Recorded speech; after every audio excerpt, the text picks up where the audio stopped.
warahmatullahi wabarakatuh. Perkenalkan, nama saya Eliza, kelas Perbankan Syariah 4C, NIM 1931027, mata kuliah Lembaga Keuangan Syariah, semester 4. Dosen pengampu mata kuliah ini ialah Ibu Nopianti MAG. Nah, video ini untuk memenuhi tugas ujian akhir semester Lembaga Keuangan Syariah tahun ajaran 2020-2021. Nah, kali ini saya mendapatkan tema tentang modal pentura syariah. Modal pentura syariah ialah suatu pembiayaan dalam penyertaan modal dalam suatu perusahaan pasangan usaha yang ingin mengembangkan usahanya untuk jangka waktu tertentu. Modal pentura merupakan bentuk penyertaan modal dari perusahaan pembiayaan kepada perusahaan yang membutuhkan dana untuk jangka waktu tertentu. Perusahaan yang diberi modal sering disebut sebagai invest, sedangkan perusahaan pembiayaan yang memberi dana disebut sebagai venture capitalis atau pihak investor. Penghasilan modal pentura sama seperti penghasilan saham biasa, yaitu dari dividen dan dari apresiasi nilai saham yang dipegang. Dari pengertian tersebut dapat kita simpulkan bahwa modal pentura syariah yakni adalah penanaman modal dilakukan oleh lembaga keuangan syariah untuk jangka waktu tertentu, dan setelah itu lembaga keuangan tersebut melakukan divestasi atau menjual bagian sahamnya kepada pemegang saham perusahaan. 2. Konsep perusahaan modal pentura syariah. Konsep perusahaan modal pentura syariah adalah sebagai berikut. 1.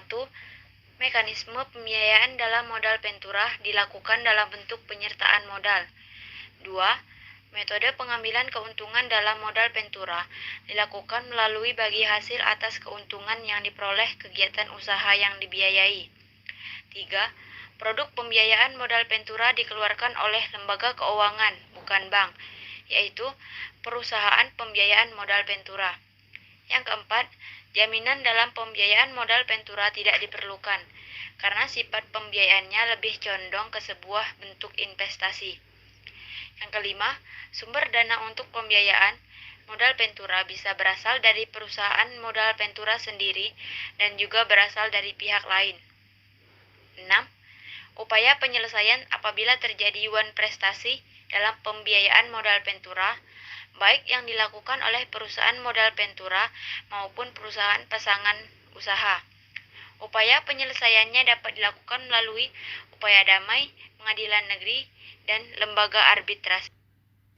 3. Operasional modal pentura syariah. Dalam pendirian modal pentura, terdapat dua aspek penting dari maksud dan tujuannya. Pertama, modal pentura adalah modal yang disediakan sebagai risiko yang mempunyai gagasan tanpa jaminan pengembalian modal atau keberhasilan pada masa mendatang. Yang ada hanya sistem bagi hasil berupa dividen, sehingga aspek keberanian pemilik modal menjadi hal penting dalam pengadaan keputusan. Itu sebabnya dasar utama semangat modal pentura terletak pada keyakinan terhadap pasangan usahanya.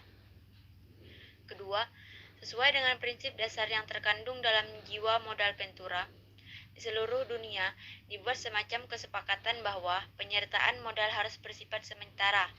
Jangka waktunya antara 5-10 tahun, sampai mitra usahanya mampu berdiri sendiri, barulah sahamnya dijual kembali. Ini langkah-langkah dalam investasi modal pentura antara lain: 1. Penilaian pendahuluan. 2. Konfirmasi pihak luar. 3. Negosiasi dan penawaran. 4. Dokumentasi hukum. 5. Monitor investasi. 4. Peluang modal pentura syariah. Venture capital adalah bentuk pembiayaan yang paling mirip dengan pembiayaan syariah. Modifikasi yang diperlukan untuk inline dengan syariah sangat mudah tanpa harus meninggalkan prinsip-prinsip utamanya. Penyesuaian venture capital kepada bentuk mudharabah atau musyarakah sama sekali tidak mengubah bentuk legal dari venture capital. Modifikasi syariah pada venture capital bukan berarti venture capital pindah dari suatu segmen pasar kepada segmen pasar lain, melainkan memperbesar size segmen. Penambahan size tersebut berasal dari investor venture capital dan calon invest yang hanya mau berpartisipasi jika venture capital telah inline dengan syariah. Pola syariah adalah pola yang menjadikan perhatian pemerintah pada penyaluran dana kredit mikro. Institusi keuangan syariah internasional seperti ICD, IDB, dan bank-bank syariah di Midland East memiliki minat yang besar untuk menjadi investor lembaga-lembaga pembiayaan berbasis mudharabah, termasuk venture capital. Hanya itulah materi yang dapat saya sampaikan. Semoga rekan-rekan dan ibu dosen mengerti apa yang saya sampaikan. Saya akhiri, wabillahi taufiq wal hidayah. Wassalamualaikum warahmatullahi wabarakatuh.